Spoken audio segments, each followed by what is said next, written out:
First off, philosophy is a confession.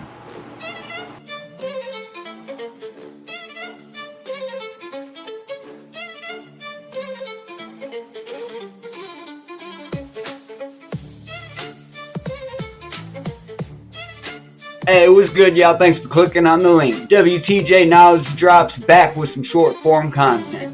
In this one, I will be addressing all those pesky insecurities that bother you so much. Insecurities are just nature's way of keeping us humble. You should embrace them. They're built in for a reason. They're there to keep you grounded, keep you humble. And while we're on the subject, humility is better for your mental health than love is. And love is extremely important, so that should tell you how important humility is as well. Embrace humility as well. Insecurities, nature's way of keeping us humble. Humility, better for your mental health than love is.